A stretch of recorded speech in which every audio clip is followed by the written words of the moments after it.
No spin, no bias, no censorship. I'm Dan Wootton. This is Outspoken Live, episode number 147. Today has been difficult. Let's just be honest about it. It's been heartbreaking. But I just want to say from the off that I will not be part of the cover-up over the Southport Massacre here on Outspoken. I understand that means there might be some details that are too difficult for some of you. I understand that, but I believe we must see evil in order to be able to deal with evil. So breaking right now, the terrorist Axel Rudakubana has been sentenced to 52 years in prison after a dramatic and emotional day in court where this vermin acted like the evil bastard he is, refusing families the peaceful conclusion they deserved to the July 29th murders at the Heart Space in Southport. GB News admits to censoring the news. Sly News attempts to promote diversity propaganda even when the horrific details were emerging in court. So in my digest next, the truth about why the establishment and the MSM do not want the public to understand the reality of Southport. Then my special guest, Connor Tomlinson, joins me live. Also coming up on the show today, 1 in 12 Londoners revealed to be illegal migrants as the shocking invasion of the UK continues at pace. And Suella Braverman goes public calling for an official deal or merger between the Conservatives and Reform UK as the battle between Nigel Farage and Tommy Robinson turns uglier. Going to be a difficult edition of the show today, but let's go.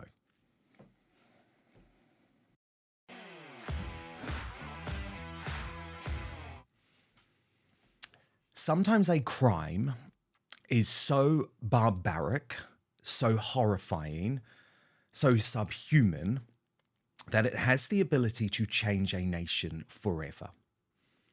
The lives of B.B. King, Elsie Stancombe, and Alice de Silva Aguirre will not be in vain because they must not be in vain. As Brits, we cannot let this happen again. We will not let this happen again. No amount of cover-up from the government, the Prime Minister, the police, and the CPS will make us forget. No amount of censorship from the MSM, which continued in court today, will allow us to forget the horrors of the July 29th murders at the Heart Space in Southport as young girls gathered to celebrate Taylor Swift. The truth must prevail. The unimaginable trauma of that day, well, this is difficult, but it must be imagined. Because otherwise, we will allow our corrupt leaders to continue importing this type of horror into our once great United Kingdom. I truly believe that the dam burst after Southport. No longer were there those cries of don't look back in anger like after the Manchester Arena bombing. Instead, the anger was palpable. The fact Slippery Starmer and Calamity Cooper conspired with the Liverpool police and CPS to keep the details hidden forever smashed a trust in this brand new Labour government, which we know is not on the side of the people. So let me be very clear. Axel Rudakubana is a terrorist who was motivated by an extreme Islam ideology and has practiced his new faith openly behind bars in Belmarsh prison. He was in possession of an Al-Qaeda manual and had been producing ricin. To suggest there was no political motivation behind his act of terror is completely ludicrous. And I note Justice Goose in his sentencing seemed to agree that this should have been considered a terrorist attack. And by the way, this is not a new form of terrorism. Lone wolf Islam extremists have been killing innocent Brits for years. But our elite class looks away. When it was David Ames murdered by an Islam terrorist as a result of Prevent failures, the establishment blamed hurty words on Twitter, targeted at politicians. With Axel Rudakubana, I feel like the MSM have found every possible motivation other than the real one. Most recently, misogyny. But blame has also been cast on Amazon, on social media, Elon Musk, and even Donald Trump. Anything to discuss, or I'd say actually anything not to discuss. What we all know is happening to our country thanks to invasion promoting an ideology that does not believe in our way of life. Even today,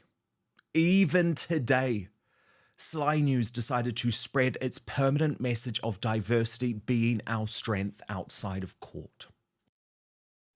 To give communities that confidence back that actually misinformation needs to be tackled, that, you know, neighbours need to stand together and communities really need to come together. You know, diversity is a strength. It's not something that should be feared, and actually we need to unite more in the aftermath of it.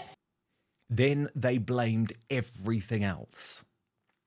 With the details that will come out once the hearing gets underway. But what we know so far is the big question about, you know, why wasn't he charged with an act of terrorism? And it's because he didn't fit the framework of terrorism. He didn't subscribe to a particular ideology. What we know so far is that he was reading a wide range of materials. So you couldn't say that it was motivated by an ideology. But you talk about the thousands that are referred to Prevent. How many of them have the same background as Rudakubana? Young men, isolated, obsessed with violence. We know we have a problem with knife crime in this country. This is a whole area that, is this not being tackled by a particular organisation? Is it not being seen as its own problem that needs to be addressed? The focus has been so much on terrorism that this is being overlooked. Because he is a terrorist. Then Sly News revealed they would censor details from court as the cover-up goes on. It's worth pointing out that some of the detail heard in court that we won't be making public is out of sensitivity to the families. Yes, I mean, that's basically it. I mean, there's no need, really, and I think most people accept that, for us as broadcasters and our newspaper colleagues to dwell on the acute details of the injuries that were inflicted on such young victims.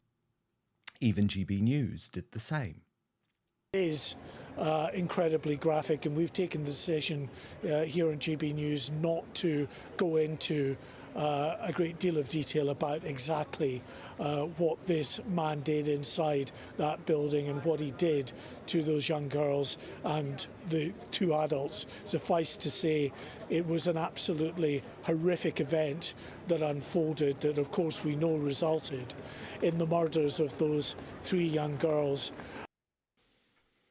Well, I'm sorry, I can't and I won't, because I repeat, evil needs to be seen to be believed.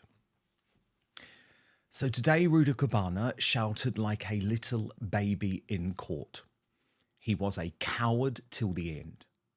He deserves to rot in hell for targeting the most vulnerable in society, young girls being looked after by lovely female teachers at a happy Taylor Swift dance class. We learned today that children screamed as Rudakubana chased them around the room, attempting to behead them. One teacher managed to lock herself in the toilet with a young child. Others escaped with blood pouring from their bodies. Leanne Lucas, the dance class teacher who was stabbed herself, recalls the knife plunging into her back as she screamed to the children, "Run away, run away." One mother, the prosecutor revealed, who was waiting outside, managed to grab her daughter and get her into the car. 3 other children also got into that vehicle, one of whom had a bleeding injury to her chest. However, Alice de Silva Aguirre collapsed by the side of the vehicle, badly injured. she later died. Elsie Stancombe had at least 85 sharp force injuries and was pronounced dead at the scene.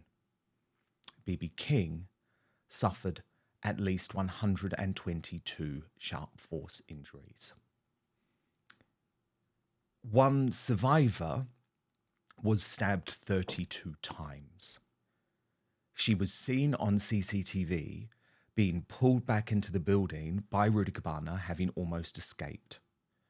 The most significant wound to her back penetrated her diaphragm and kidney. One child needs antibiotics for the rest of her life after having her spleen removed. Another 10-year-old survivor suffered 8 stab wounds. The father of one injured girl told the court, "Our daughter has not only experienced the most violent frenzied attack on her body, but she's witnessed so much horror too. Her entire childhood has been destroyed by what she experienced, and although she survived, she now has to carry that with her for the rest of her life." And Rudakubana simply celebrated. The court heard today, he said afterwards, "I'm so glad those kids are dead. It makes me happy. I don't care. I'm feeling neutral. It's a good thing those children are dead." And Rudakubana, to our eternal shame, has actually never shied away from his evil intentions. He was a terrorist hiding in plain sight who was allowed to kill. The prosecutor revealed in court that on October the 4th, 2019, nearly 5 years before the attack, that Rudakubana had contacted Childline and asked, "What should I do if I want to kill somebody?"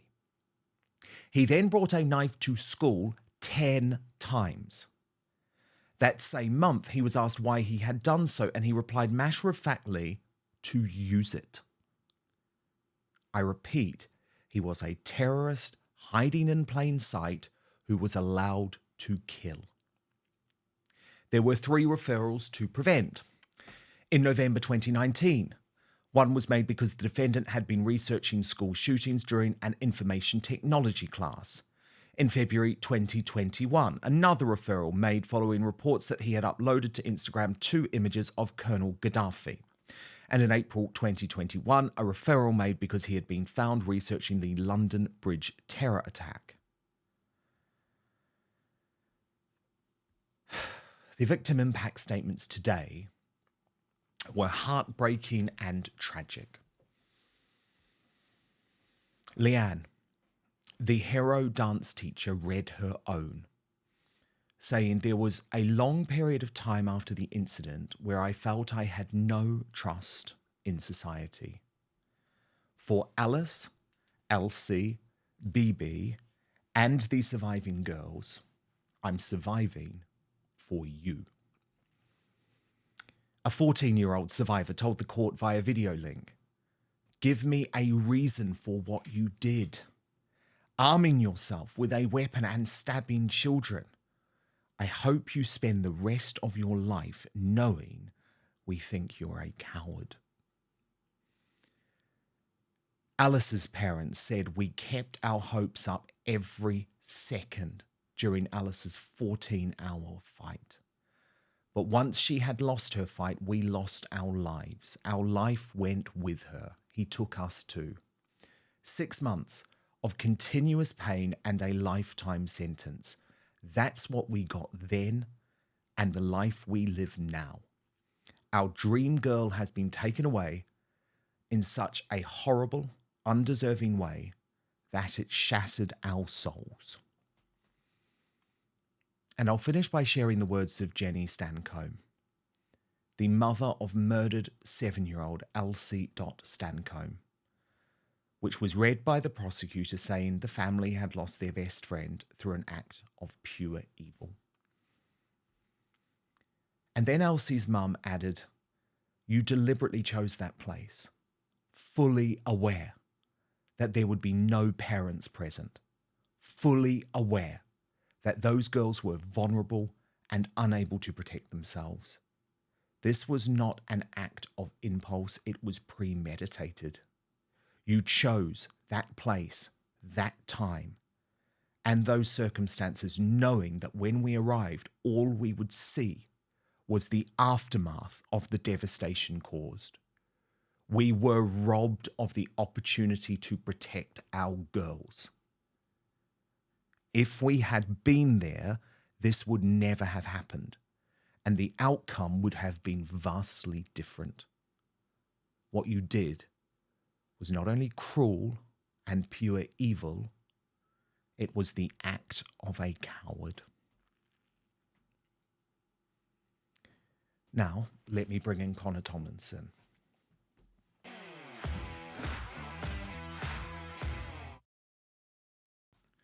Connor, a 52-year sentence, but no death penalty, no whole life sentence because he was 17 years old at the time of the terrorist attack, and I will call it that. Is that really good enough?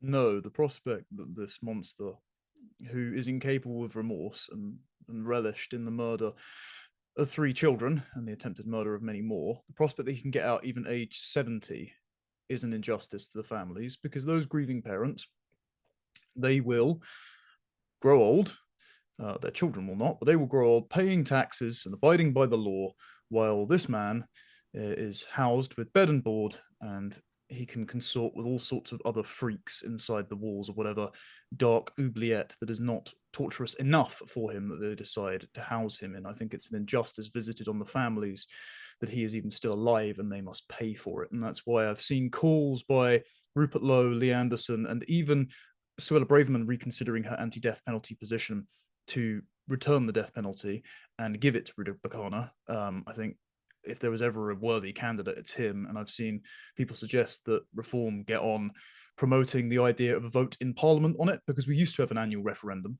on returning the death penalty, and we scrapped it because every MP voted no pretty much every single time, despite a large portion of the public supporting the death penalty for terrorists. I think it was 64% the last time it was polled. And I think that around this time, support will surge for that. If you don't mind, Dan, I'd like to pick up on some points in your opening monologue, which was fantastically detailed. So I think there's some extra details here that people might be interested in regarding Rudakubana's motive and the villains of the story. So as for his motive, obviously we have the allegation that he was attending mosque in Belmarsh prison, and he seems to have a fixation on Al-Qaeda and ISIS, having ISIS materials downloaded on his personal tablet, and the third prevent referral being related to ISIS. He was looking up how to make self-driving car bombs according to an ISIS manual, so that was quite interesting. And also he was looking at the 2024 Sydney church stabbing perpetrated by a suspected Islamist, but we're not sure about the exact identity because that man was also under the age and hasn't had his identity disclosed yet. However, I think the motivation here is also bound up with anti-white racism. And I think that's a very uncomfortable conversation for the ruling class to have. But found in his possession in his home were the following books. A Place Under Heaven, Amerindian Torture and Cultural Violence, The Mau Mau War, British Counterinsurgency in Colonial Kenya, Death and Survival During the 1994 Genocide in Rwanda, I wonder if there's any family ties there, Examination of Punishments Dealt to Slave Rebels in 2 18th century British plantation societies, and Before the Poison Had Been Far Spread, about 18th century British plantations in Antigua and South Carolina. So it seems like he was nursing a particular ethnic hatred for the English here, for colonial expeditions in Africa. And I must wonder whether or not his school curriculum encouraged that anti-white racism, given the materials that are shared with children at this time. And we know that this was the case and shared with school children before people decide to blame his attempt to bring in a knife to revenge himself on alleged bullies on some sort of bigotry by his classmates. His classmates have reported that he called for white genocide during a football match, and one official who dealt with his case while he got constant referrals to Prevent, and the police said he was absolutely obsessed with genocides. He can name every genocide in history and how many people were killed: Rwanda, Genghis Khan, Hitler. It's all he wanted to talk about. So this brings me to the two villains in the story. First of all is Prevent. Now, you said this time there are no don't look back in anger narratives. For those who don't know, I would urge they read my reporting on this. Don't Look Back in Anger was a slogan concocted by the Home Office while the bodies of the Manchester Arena bombing children were still warm, to tell the public not to be mad about the fact that they'd imported an Islamist into their midst. It was something called controlled spontaneity, where in the aftermath of terror attacks, the government directed the media response to contain public outrage, particularly about Islam, because there is a 700 strong Muslim activist network running the Home Office, and they have an outsized amount of influence over Raiku. Now, Raiku is the parent body of Prevent.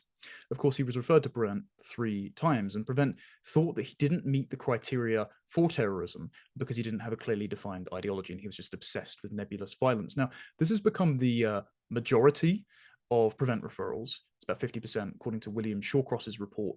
And this is because after a long and successful campaign by jihadist group, now proscribed, Hizb ut-Tahrir, the Home Office has refused to focus on Islamist extremism, and Islamist extremism has now dropped below far-right extremism. Far-right, by the way, per the list of far-right texts they were found to be looking at, includes Douglas Murray, Peter Hitchens, and George Orwell's 1984. Yeah. So they can't even Jacob define it Rees-Mogg. Exactly, yes. Yeah, they quite. actually investigated him as a minister. Yeah, well, I spoke to a Home Office former civil servant, I think it's Department of Trade, who was investigated by Prevent for having a picture of Jacob Rees-Mogg in his office while working for the government at the time. So you can tell where they've got their priorities straight. And what's interesting is members of this Home Office Islamic network, members of Prevent, did a seminar in early 2024, I think it was January, after the Shawcross report. And they said that Shawcross was completely non-credible because he would call anyone who isn't looking at Islamism myopically woke. And then this particular one civil servant said that Prevent is systemically racist or inherently racist because it focuses on Islamist extremism. And then later on, when an ISIS video played in the seminar, she pointed at one of the ISIS fighters and said, "I know him. He went to my school." So these are the kind of people that are setting the priorities for Prevent. This was published in The Spectator, by the way, so this is all official information. So the other villain in this story, as well, as we've mentioned, Rudakubana had a 1% attendance rate to the subsequent school after he was kicked out of his original one for bringing a knife 10 times. He was stopped a week before the actual massacre by his dad from committing another massacre at his old school. The real villains in the story are the parents. His parents were given asylum in Britain 8 years, curiously, after the Rwandan genocide. We don't know by who or for what reason. I'd love to see that information published because I think we deserve to know who made that decision. And they decided to repay the generosity of our excellent country by bringing up Rudakubana with such neglect that he was a constant truant, a violent criminal, a enthusiast of terrorism, and eventually a deranged and gleeful murderer. And currently, his parents are being housed at taxpayer expense in a secure location. I think they should be deported immediately. I think they should be stripped of their British citizenship, and I think they should be returned to Rwanda, where they actually have, according to the Daily Mail, diplomatic ties with the ruling Kagame regime. So I think we could probably broker that deal, but I wouldn't hold my breath for Keir Starmer doing it because he's covered up this story at every single stage. Absolutely, and there's been no focus, by the way, on Axel Rudakubana's father's links with the former Rwandan regime, which is clearly a significant part of the story. And Connor, you have written for Ayaan Hirsi Ali's Courage Media on this, what radicalized Rudakubana.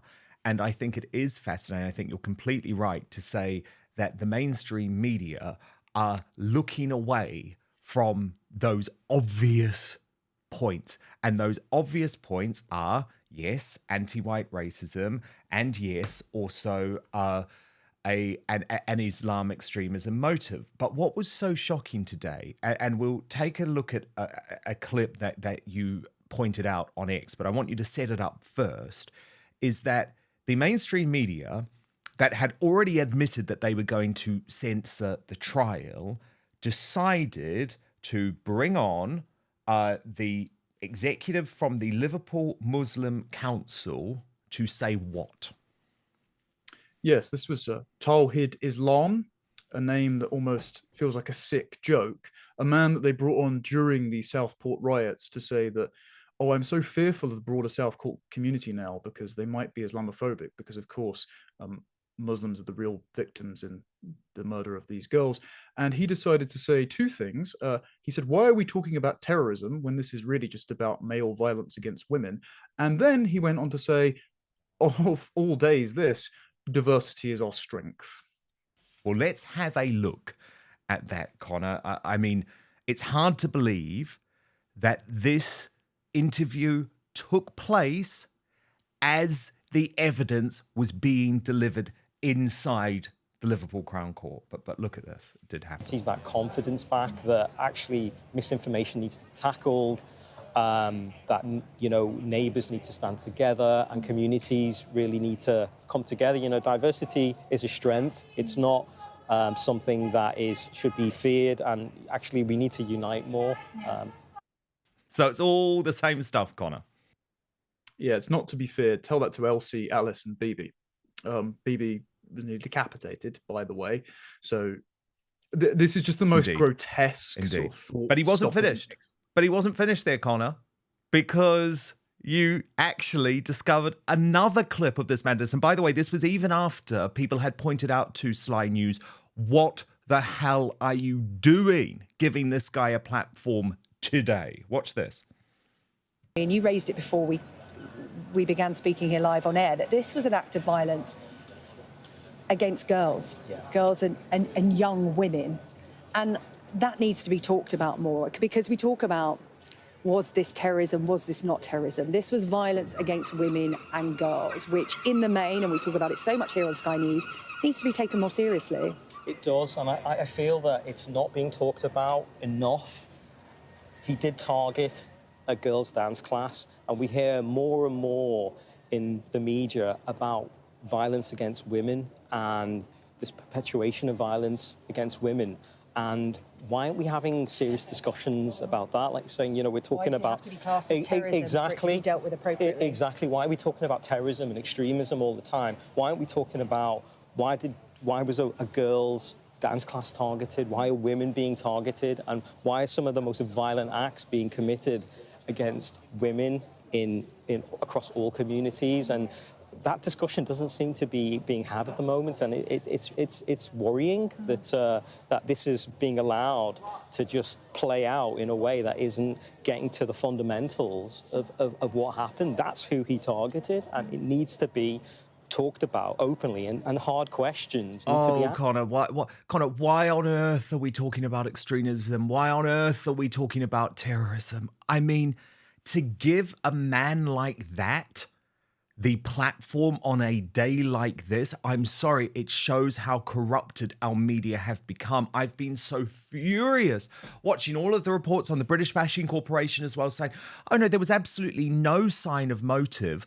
How utterly ridiculous. There was just as much of a motive as the guy who murdered Joe Cox in a cold-blooded terrorist attack, who had white supremacy material on his phone. Now, for good reason, no one in the mainstream media had a moment's doubt about describing him as a white supremacist. So why the hell do they have a moment's doubt describing Axel Rudakubana as an Islam extremist? He had converted quite clearly.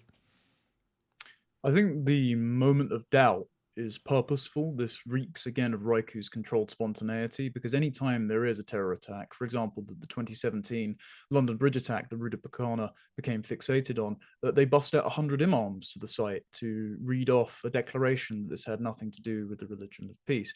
And so I think this is inviting a community leader on to do what my friend Ayaan Hirsi Ali would call dawah, which is the advancement of Islam as an ideology by inserting themselves into tragedies and purporting to speak on behalf of the broader community and say, well, to prevent these from happening in future, you have to accede to our demands, which is bringing the community together, fighting Islamophobia, etc. And this is a classic case, a disgusting case, of distracting via second-order issues. This is why newspapers have been trying to call him the Amazon killer, as if Jeff Bezos is at fault, as if a knife appeared through the internet, like the blade in Macbeth, settled in Rudakubana's hand and compelled him to stab children.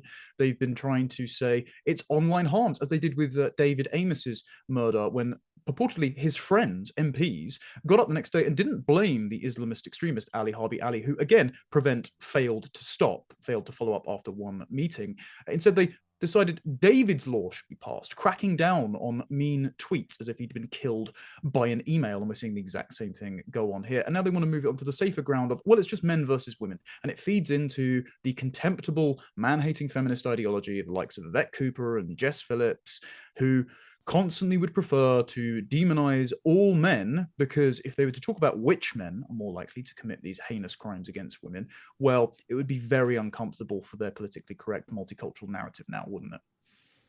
Indeed it would. Indeed it would. Breaking right now, the political fallout from the Southport Massacre and Axel Rudakubana's 52-year sentence grows by the hour. Nigel Farage, the Reform UK leader, who in fairness was one of the politicians, actually one of the only politicians brave enough to question the cover-up right back last July, is on the attack versus the Deputy Prime Minister, Angela Rayner. He posted on X, "I questioned whether the Southport attacker was known to authorities and linked to terrorism. Our Deputy Prime Minister accused me of stoking up conspiracy theories. The time has come for Angela Rayner to apologise." And of course, it wasn't just Angela Rayner. It was Good Morning Britain. It was LBC. It was all of them. But I think perhaps this is the most egregious example from her. And she can find footage of me taking Nigel Farage on about that poster that he did that time, you know, trying to stir up... With the row of people behind him. With the row of people, trying to stir up problems and troubles. No, he wasn't. It's true. And he's an MP now. I know, and that is the point, really. As a member of Parliament, he must understand that you have a level of responsibility. You're a community leader. You're elected to represent your constituency, and therefore you have a level of responsibility with that. And it's not to stoke up what conspiracy theories or what you think might have happened, or lean it into what you think. Actually, there's a responsibility to say the police are doing a difficult job. Local authorities, all of the services that are on the ground, we want to establish facts as soon as possible. Conspiracy theories. Well, Angela Love, if they were conspiracy theories, then you had a duty to come out and say, actually, a lot of the stuff that I'm being reading online isn't true. Here are the facts. And Nigel Farage definitely agrees with Darren Grimes on that. In his letter to Angela Rayner, he has said, "I'm writing to ask you to apologise, not to me, but to the millions of Britons that you deliberately misled in choosing such an inappropriate moment to spread misinformation. By choosing to make such nakedly political points at a time of national vulnerability, you undoubtedly contribute to the civil unrest that ensued. As Deputy Prime Minister of this country, you have a duty to respond responsibly and not ironically create fake news by criticising others for stirring up fake news when they have done no such thing. I've no doubt that you would like to take this opportunity to correct the record." Connor Tomlinson of Tomlinson Talks on Lotus Eaters and the Deprogrammed podcast with the New Culture Forum. Your reaction to this growing Southport cover-up row between Nigel Farage and Angela Rayner? Could you imagine if we didn't have the 5 Reform MPs that we've got and this horrific act had happened? Who would be talking about it? Kemi Badenoch decided not to make a question at all during the last PMQs. Disgraceful. It's a complete missed open goal. It's almost like a complacency has descended on all politicians, as if a small aspect of the schools bill is somehow more important than, well, we know the fact that Keir Starmer would have known about the possession of the Al-Qaeda manual and likely the ricin almost immediately after the search on the 29th, and then would have known about the terror charges brought by the Crown Prosecution Service 2 weeks before they were actually announced. So yes, he did conspire in a cover-up, and that entire time continued to call people far right. And remember, Nigel, who has acted unimpeachably throughout this entire thing, frankly, Nigel was having it pinned on him just for raising the question that we didn't know all there was to know about this so-called quiet Welsh choir boy. And they were trying to call it the Farage riots. State stooges like James O'Brien were trying to have him censored and locked up as somehow complicit for inciting violence when he did nothing but simply raise completely legitimate, and it turns out accurate, questions. Though I wouldn't hold my breath for a reply from Angela Rayner, because I think this is the reason an inquiry has been launched. They are hoping that an inquiry drags out and drip feeds the release of information to the extent that public outrage dies down, it passes into memory, and apathy sets in. And by the time that any calls for resignations can reach their fever pitch, well, Labour's got most of its legislative agenda done anyway, and so it's just a changing of the guard and business as usual. I think, frankly, reform should really put the screws on here, and whether he gets shut down, censored by Sir Lindsay Hoyle or not, makes a stink about this in Parliament. Exactly. Go rogue. Take it to Parliament now, because so far I agree he's been completely brilliant on this issue. And obviously we've criticised Nigel on some things for maybe not going hard enough, but on this issue he has been brilliant. And he is keeping up the pressure on social media, specifically towards this ludicrous diversion of trying to blame Amazon. Watch this and I'll get you to react off the bat, Connor. So my son says it's the Amazon killer because the 17-year-old Axel R bought the knife online through Amazon. This is utter nonsense. Every kitchen drawer has half a dozen weapons that could be used for mass murder. The government are saying they're bringing tough legislation. This is all a cover for the fact that I was right last July when I said that I suspected this man was known to the authorities. He was. Prevent, the anti-terrorism group, didn't do their job. The truth was denied from us. The police were told they couldn't tell us about the man's background. Now we learn even the Conservative Party front bench knew the truth. No one was told, despite on previous occasions us all knowing whether the person had been known to the authorities.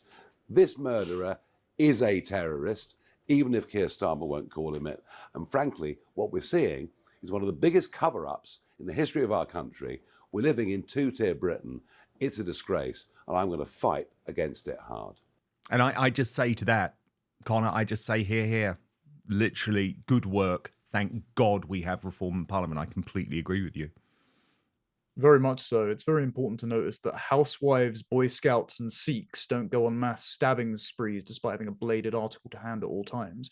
And this attempt to pin it on Bezos, I mean, frankly, I think Bezos should look for legal action against the Sun for this, because Amazon are not responsible, because these types of weapons, alcohol, etc., do actually have age verification checks on their website. So yet again, this isn't the fault of big tech, which of course Keir Starmer would like to pin it on as the pretext to censor it. We already saw how he was trying, and Morgan McSweeney, his chief of staff, the foundation he created, the Center for Countering Digital Hate, were trying to shut down Elon Musk X during the American election. He obviously wants to do this, but the real villain is not Jeff Bezos, it's again Axel Rudakubana's parents. Because how did Rudakubana buy the knife? How did he bypass the age verification?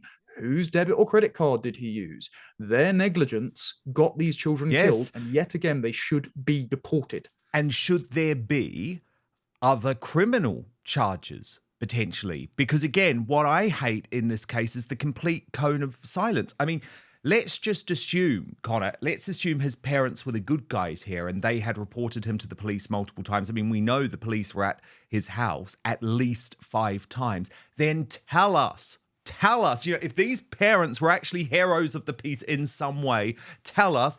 If not, as you say, deport them. But it's not just Labour going completely mad over this. The mainstream media are doing everything possible to try and somehow now pin this on Elon Musk and Donald Trump. James O'Brien, I think he's actually more deranged than ever. I really worry about what he's drinking, but have a look at this, Connor. I'll get your reaction. It was on Amazon that the Southport killer bought his knife. Amazon, of course, is owned by Jeff Bezos. Jeff Bezos was sitting in the row behind Donald Trump at the latter's inauguration. The man who owns the platform that still hosts and holds the footage that the Southport killer looked before he set off to that Taylor Swift dance class. He was not just sitting in the row directly behind Donald Trump. He is the guy that got on stage and did the Nazi salutes. So I am not given to hyperbole, but the aligning of these planets is at the very least notable. But what the hell can a British government do to rein them in? Because that is the fight that they've picked. I mean, Connor, it's clearly ludicrous, but can you decode that or dismantle it in any way? He's either insane or the most disingenuous, disgusting liar on the planet. It's the latter. It's the latter. Yeah, it's definitely quite. the latter. Either way, I think he should be in a padded cell rather than a radio studio. And I think his dwindling listenership will put him there. Anyway, it's very circuitous to try to connect Jeff Bezos, Elon Musk, and Donald Trump with a deranged second-generation Rwandan who was clearly inspired by anti-white hatred and Islamist material. I think O'Brien is just trying to use the deaths of these girls to make a circuitous political point, and I think that makes him one of the most craven, disgusting opportunists imaginable. Yes, here. I could not have put it better myself. That is absolutely true. Breaking right now, let's be honest about it, the despicable invasion of our country, the destruction of our capital city gets worse by the day, but it's so difficult for us to find out much about it. However, the Daily Telegraph has worked out that 1 in 12 folk in London at least is now an illegal immigrant. Nigel Farage posted on this, Sir Keir Starmer and Sir Sadiq Khan will continue to change our capital city forever. I would argue that is the understatement of the year. Let me take you through some of this Daily Telegraph article because it's fascinating how they have actually been able to discover this information. So they say London is home to as many as 585,000 illegal migrants, equivalent to 1 in 12 of the city's population. That is according to a previously confidential report. So they say there is no official figures on the scale of the problem provided by the Home Office, but the new estimate has actually emerged. This is fascinating. In a study commissioned by Thames Water and obtained by the Telegraph under Freedom of Information style laws for the environment. In total, there are estimated to be more than 1 million illegal migrants in the UK, with 60% of those in the capital. The report suggests most illegal migrants arrived in the UK on work, study, or visitor visas and then overstayed. Migration experts suggested that the figures could be an underestimate, as some of the underlying data dates from 2017, before the surge in migrants crossing the Channel. And that continues, by the way, with the Home Office confirming that 1,000 migrants had crossed so far this year, following the 38,816 in 2024. Of course, that's what we know about it. But let's just lay out the figures. They are astonishing. For the whole of London, there is a range in terms of illegal migrants of up to 585,533. But when other areas outside of London, such as Henley, Guildford, Reading, Swindon and Newbury are included, those numbers rise to 623,000. Connor Tomlinson, I mean, look, I know we're not shocked. In fact, I think the numbers, and I'll be honest about this, I think they are a gross underestimation. However, it's stark, isn't it? It's absolutely stark to think 1 in 12 in London are here illegally. That means if you're on a tube carriage and you look around, probably 10 to 15 of the people should not be there, should not be receiving free healthcare, should not be taking your houses. It is astonishing. Yes, I think we can make an educated guess and say this is a woeful underestimation. And I must say, Sam Ashworth-Haynes and Charles Hymas did a great job getting this data. Yes, indeed. Reminder, Pew Research in 2017 found that there were 1.2 million illegal visa overstays currently residing in Britain. That was before the small boat channel crossings. I think there's about 150,000 of those recorded now, so more slipped through the net. And that was before the Boris wave of 2021 to 2024. record net migration, about 86% of which was from the third world. Only 5% every year is a net taxpayer contributor. We know lots of them come over on student visas as Deliveroo visas and don't finish their useless degrees and disappear into the low-paid gig economy. We know, for example, from a study that Miriam Cates did in Parliament of health and social care visas, that of 70,000 issued in a period in 2022 to 2023, only 11,000 vacancies were filled. So people come over on false pretenses, disappear into the system, and there's no follow-up. And we know that these cultures are highly ethnically nepotistic, don't value honesty the same way that Christian and Jewish cultures do. And so this means they are more likely to cheat the system if they can get away with it. So I think that this is at least double. I'm going to wager that it is going to be at least double. And you can tell by just walking around London and seeing how stiflingly unpleasant and full it is, filthy and unrecognizable. And it is very depressing to have lived here all my life. I replied to Farage on Twitter when he put this. I've born in London, raised here. This is the worst it's been since the 2011 riots, and that was a proper flashpoint, salient moment for me for being interested in politics, because they came right up near my road. And now areas of London, because of just the way the inhabitants treat it, look like they've never recovered from those riots and were never cleaned and rebuilt in the first place. And it's a great tragedy what has been inflicted on our city by successive Conservative and Labour governments and demented mayor, now Sir Sadiq Khan. Do you think it's going to be too late? And I note that in your reply to Nigel Farage, which I think we can have a look at here, this is why you are advocating and trying to push him, and I think you're completely right to do this, back towards the concept of mass deportations. And you say here, only the mass deportation of these foreign criminals will fix this situation. It's a sensible, necessary solution. Well, it's just a basic upholding of the rule of law, because you cannot have a criminal underclass existing as vagrants without citizenship in your country, but to be net taxpayer recipients and disparage the culture of the place. You can't have a home if a number of strangers outnumber the homeowners, and that we're getting dangerously close to that ratio. It's already unpleasant as it is. And so the clip I included there was Rupert Lowe on Peter Whittle's show on the New Culture Forum, supporting exactly that. I spoke about the necessity to mass deport the minimum 1.2 million foreign criminals in Britain to uphold the rule of law. Nigel himself, on election day on July the 4th, 2024, tweeted that we will deport all illegal immigrants in Britain. He's since slightly retreated from that position in interviews with Winston Marshall and Stephen Edgington, so we're a bit unclear on that. But Rupert Lowe makes his position very clear. He said he fully expects there's more than 1.2 million and that they all have to be sent home anyway. Rupert has repeatedly tweeted out for the need for mass deportations, and I will always echo and praise his calls. And so I think that Reform have the world to gain, as proven by Donald Trump's successful win of the popular vote over in America, by promising to uphold the rule of law, by promising to deport all foreign criminals currently residing in Britain. And I think Rupert Lowe's rising popularity proves that it's not just popular among their base, but it's also going to win over a lot of voters as this problem gets continually worse under a Labour government. And Connor, I was very jealous because you were over in DC for the inauguration. I'm fascinated to know what the view on the ground there was about the UK, about the political situation.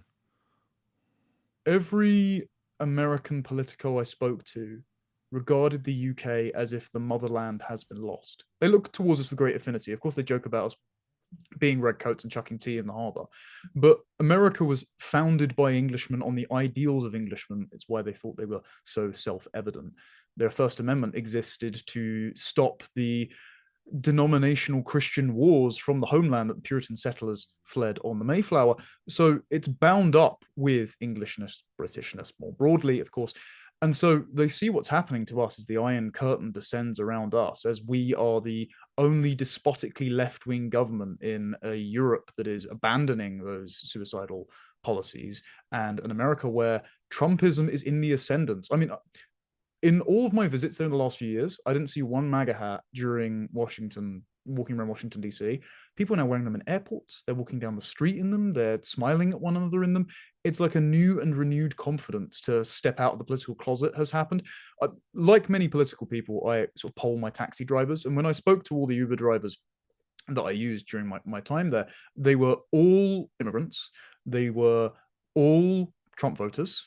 I eventually coaxed it out of them with a preface of, well, I might offend you by saying this, but, and the reasons they cited were Biden crashed the economy, Biden got us into more foreign wars and Trump started none, and I came over legally, all these illegals are jumping the queue, and so like it or lump it, they've got to go back. And so Trumpism is very popular, it's sensible, and it has been made necessary because of the dire conditions that Biden put America in.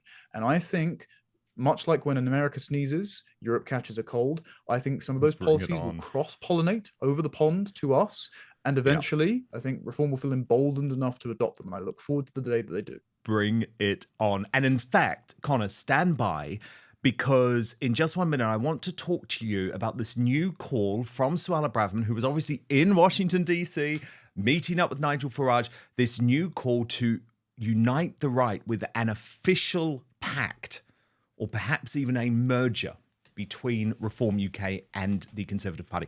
I'll tell you what she said, plus more on this big fallout. It's getting worse, folks, between Tommy Robinson and Nigel Farage. But first, the reason you're watching this show is because you know that these days it's almost impossible to trust the mainstream media or the so-called fact checkers who claim to patrol social media. And I mean, that's for a very good reason, given what we've seen today with the Southport Massacre, or Brexit, or COVID, or the demonization of Donald Trump. So I have the solution. Today's sponsor, Ground News, created by a former NASA engineer to provide you with the only safe way to consume the headlines. Go to ground.news/outspoken to check it out for yourself. But I want to actually show you, the best thing to do here is show you this incredible website and app in action. So what we're going to do is take the recent story of Elon Musk's fallout with Nigel Farage over Tommy Robinson, which the left-wing legacy media tried to whip up to destroy all three men. And you can see very clearly on Ground News, which collates the 230 sources all in one place. And it instantly shows how the story is being covered by the media, broken down whether those media organizations lean left or right, illustrated by this bias distribution service. And then if you scroll down, you can see every article about the topic broken down by the political position and ownership of the publication. So in this case, you can see quite clearly that Fox News gave a fair analysis compared to Mediarite and The Independent, which most certainly did not, lambasting the men as morons with big egos, actually looking into why, without actually looking into why, why the split happened, how it could be resolved. But what's more is Ground News actually gets to know you personally, providing you with the news stories you're interested in, while also analysing your own biases and coming up with potential blind spots you may not have heard about. And I know if you're like me, you love the news, but you don't trust the legacy media. So Ground News gives you the tools to understand the truth about what is going on in the world. I can tell you it is the only way. I read the news now. I have the app on my phone and it allows me to see through media bias and manipulative narratives. No more relying on MSM bias to define the truth for you. So go to ground.news/outspoken to check it out. You can subscribe through my link for 40% off the Vantage plan, which is what I use for unlimited access. Thank you, Ground News. And remember, Ground News is subscriber funded, and supporting it also supports my work too. So for less than a Netflix subscription, you can get all the world's news in one place and think for yourself. It's been a game changer for a news junkie like me. So that is ground.news/outspoken. But now back to the show. Breaking right now, Suella Braverman, the former Conservative Home Secretary who remains a Tory, has called for there to be some type of official union between Kemi Badenoch's struggling party and Nigel Farage's Reform UK. According to The Spectator, the former Tory Home Secretary lauded Donald Trump's style of unfiltered conservatism and said her party should follow his lead in making the unsayable mainstream.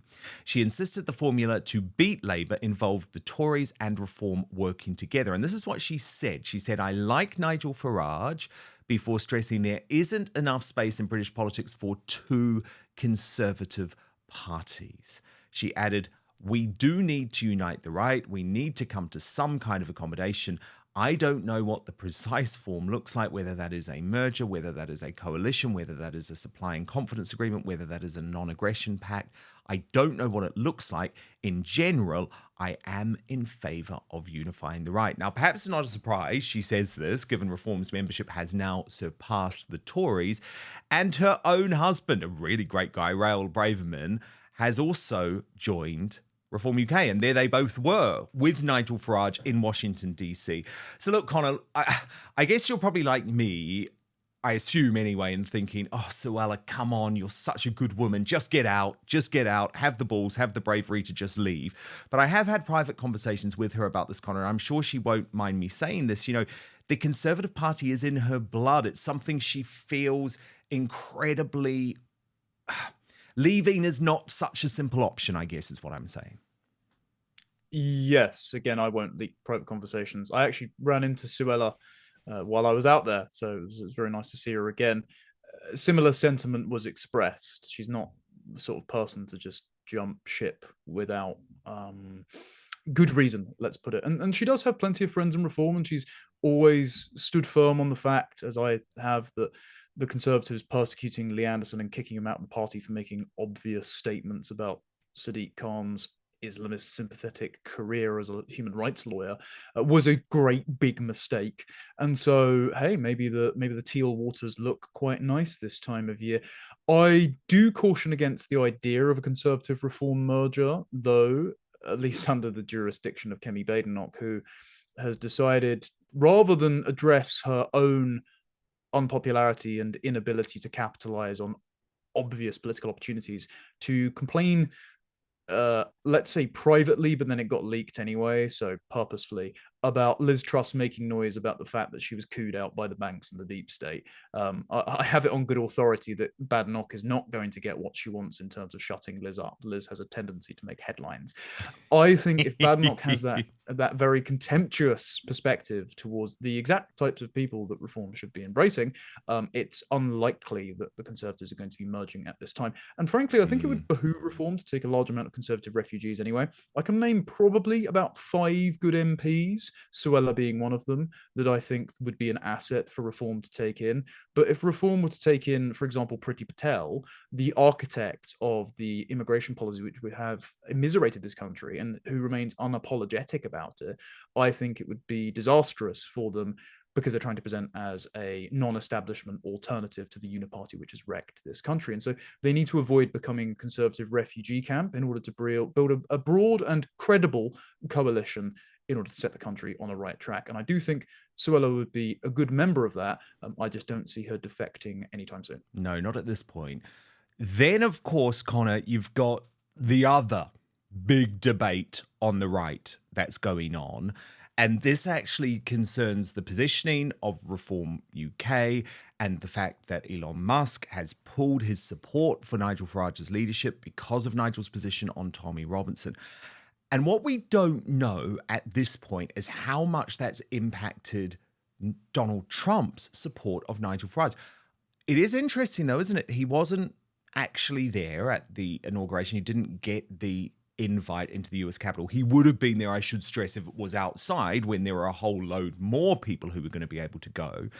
But the first signs of this split actually potentially doing Nigel some real damage in Trump world. So this is Brian Lanza, big-time Trump guy. He was a senior advisor for this most recent campaign, deputy communications director for Trump right back in 2016. So this guy knows Trump really, really well. He went on the Robert Peston show on Woke ITV last night and made it pretty clear that Donald is going to side with Elon over Farage. Have a look at what he had to say, and I'll get your reaction off the back. Musk massively criticised Nigel Farage, said he wasn't fit to lead the Reform Party. Do you think that will influence Trump? Do you think Trump will be less friendly to Farage now? Listen, I think Trump's friendly to a lot of people, a lot of heads, a lot of world leaders, a lot of politicians. That what makes everybody uncomfortable. So he'll continue to be friendly with Farage. But I think would that have? Does he listen to Musk? Would that have damaged, in a sense, the president's view of Farage? I believe so. Listen. What I've learned over the years with President Trump is that he puts a lot of weight in people who've created things, disruptive people who've created things. And there's nobody in the world today that's the most disruptive who's created wealth than Elon Musk. So he's going to listen to what Elon has to say in these things, and it's going to have an impact. It's going to matter. I mean, Nigel Farage is a much smaller person today in Donald Trump's eyes than he was 2 weeks ago as a result of Elon's tweet and engagement on this issue. Interesting, Connor Tomlinson. What do you make of it? I would be surprised if Trump were to burn a near decade-long friendship over a little bit of a falling out between Musk and Farage. I will say that what Trump should be prioritizing to reform's benefit is franchising MAGA. Now, MAGA is an incredibly popular mainstream movement which has fantastic policies and hit the ground running on day one, keeping all of his promises and making real, lasting and substantial legislative change. And that's exactly what we need come 2029 in the UK. We need to repeal lots of laws on the books. We need to disband the horrendous civil service. We've already discussed Raiku and the propaganda department of the Home Office. They need to go on day one. Otherwise, the agenda will be frustrated. We need to deport foreign criminals. We need to get fracking and get energy bills down and the like. Trump is doing all those things. And he's also doing it with the mandate of the American electorate. And so what he should be doing is assisting populist national parties like the AfD in Germany, National Rally in France, Reform UK, despite Nigel's uncomfortableness with some of those European parties. Trump should be fashioning them in his image to their benefit. And so, look, I can't pretend to know behind the scenes conversations that may or may not have been had while they were out in DC together. But I do think that over the long term, especially considering Musk himself once disparaged Trump and is now a close confidant, that relationships between Musk and Farage should be rebuilt. I would anticipate that Trump and Farage are still friends, and there should be a cross-pollination between the parties and political strategies to get reform on the right track to be the party that we in Britain need. It's interesting. Jeremy Kyle on Talk TV actually asked Nigel directly in regards to Musk and if they'd met up when he was out there for the inauguration. They hadn't. But then, and this has sparked a big reaction from Tommy Robinson, which I'll show you in just one moment. But then Nigel went to attacking Tommy Robinson again. So watch this. We're desperately trying to get together to have a meeting. It didn't quite make it happen, but we're on good speaking terms. We have a different point of view. You know, he views Tommy Robinson in a different light to me. He's even going to help fund some of his legal expenses. Fine, do what you want, Elon. That's great. The issue is that, you know, I have never wanted... There is a genuine far right, okay? They're very, very small in number, but I've never, ever wanted them to be part of this political party. And I've never thought Tommy Robinson is someone that I should open my arms up to and embrace. So, fine, some people see him as a hero for standing up and talking about grooming gangs. I just don't think he's right for me politically. And I think we've sort of reached a point where Elon and I now understand each other on that. Tommy Robinson not happy on his official account. Tommy isn't looking for validation or for an endorsement from you, Nigel Farage. He doesn't want to and never has asked to join your party, despite your insistence on inferring he does. Oh, and stop effing lying about him, you tedious little toad. Not one apology for falsely claiming Tommy had convictions for violence against women. And of course, Connor, what we do know now is that Tommy Robinson is having his legal case funded by Elon Musk. So this is becoming a more formal relationship. What do you make of Nigel's comments, but also the response from Tommy Robinson? So I'm going to try and steelman what I think Reform is doing here and then critique it because I don't agree with the strategy. I think they've made the electoral calculation that your average, let's say, less online voter who doesn't know the nuances of Tommy Robinson's positions being essentially indistinguishable from Douglas Murray and that he's a civic nationalist who's a big fan of Israel and just doesn't like radical Islam. I think people that see Tommy Robinson as synonymous with far right will be put off if Nigel doesn't constantly disavow him. And so they think they have a larger vote share to win by disavowing Tommy Robinson than the vote share that they might lose by upsetting their base, which until very recently, the Venn diagram between those attending the Unite the Kingdom rally and Reform supporters was a circle. They were one and the same.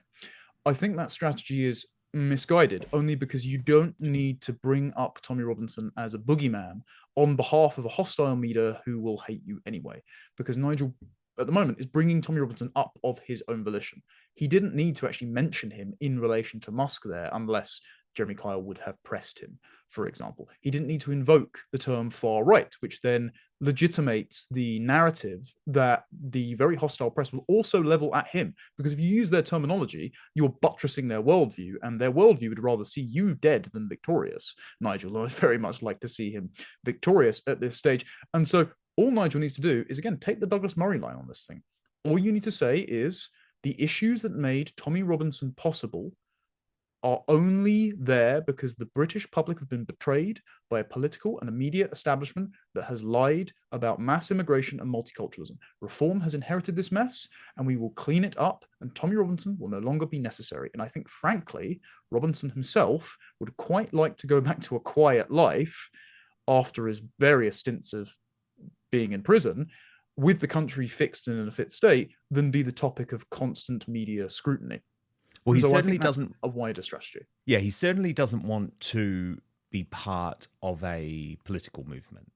He has made that abundantly clear. He wants to continue a cultural movement. So I think, personally, I think Nigel could have played it differently, but I do understand it is a difficult position to be in. But Connor Tomlinson, so brilliant to have you. Very excited that we're going to have you as part of the Outspoken family throughout 2025, but a sad day, obviously. And just looking at our poll today, and I'm really glad actually that you've broadly agreed with me on this. Should the MSM censor the horrific open court details about the Southport Massacre? 87% of you say no, just 13% of you say yes. And I know a lot of that content was really difficult, but my view is that we have to talk about it. And I've been interested to see what you've had to say throughout the course of this special show. From Barfly Voices, every PMQs should be said to care that he is complicit and should be classed as an accomplice to murder. Al B says, thank goodness for channels like this where we can get the truth. The UK seems to be what they tell us it's like in North Korea. Protect British Culture wrote, I find it impossible to believe his parents, especially his father, did not have any knowledge of their son's own intentions. And again, I repeat about that. We need to know. Why is there total silence around what the parents knew? I find that completely bizarre. Gary Munden sums it up just very, very simply. 2 words of massive importance. Starmer knew. And yes, he did know. Jack said these were little girls, not women, and we all know why he did it. He's in jail going to mosque and his prayer sessions, and he's got a job already. It's because of the ideology he follows. And Diane says, I now believe my own country treats me as racist. It is obvious that everyone other than the true British-born people have all the rights and help. Time to stand up for our freedom. So lots of anger from you, but I am glad because I wasn't sure how you would feel about me sharing those more difficult details from court. Obviously, you know, Sly News and GB News decided to censor them today. So I'm glad that 87% of you backed my decision to do so. My view is that to understand evil, we have to know about evil. And I don't like this censorship state. What is the idea with the UK becoming some sort of censorship state? Everything's censored now. Even open court is now censored, and that's not how our society is meant to work. Of course, it is your choice if the details are too difficult and you want to switch off. And I've seen lots of people saying that today, people who I respect, like Adam Brooks. As a father, he just said, I cannot listen to this. That is fine. That is a personal choice. But I don't believe it should be the establishment or the mainstream media who are making that decision to censor it. Oh, but anyway, what a difficult day. What a difficult day. Thank you so much for your company. Of course, back tomorrow, there'll be much more fallout about this. But we do have an uncancelled after show. We're going to change the pace. I think we need to. We need to change the pace. I'm very delighted that I have Samantha Markle, my good friend, the sister of the Duchess of Sussex, joining me because, of course, there's been a whole load of fallout in the royal world. So at this stage, as usual, we're going to come off YouTube and Rumble. We move to Substack. Come and join my Substack. I've already released a Substack today on the Southport result. You would have got it immediately in your inbox if you were signed up, and you can sign up completely for free. Just go to www.outspoken.live, enter your email address, hit subscribe, and it's really important because someone like me is always under threat of cancellation from big tech. And what Substack does is protect me from that cancellation. I will explain another time how, but I just really, really would appreciate you signing up. I know times are tough. If you can only afford the free membership, that is so much better than nothing. www.outspoken.live is the address. Okay, we're back tomorrow, 5 p.m. UK time, midday Eastern, 9 a.m. Pacific. Hit subscribe if you're watching on YouTube or Rumble. Thank you for your company on this difficult and very sad day for the country. Most importantly, I promise to keep fighting for you.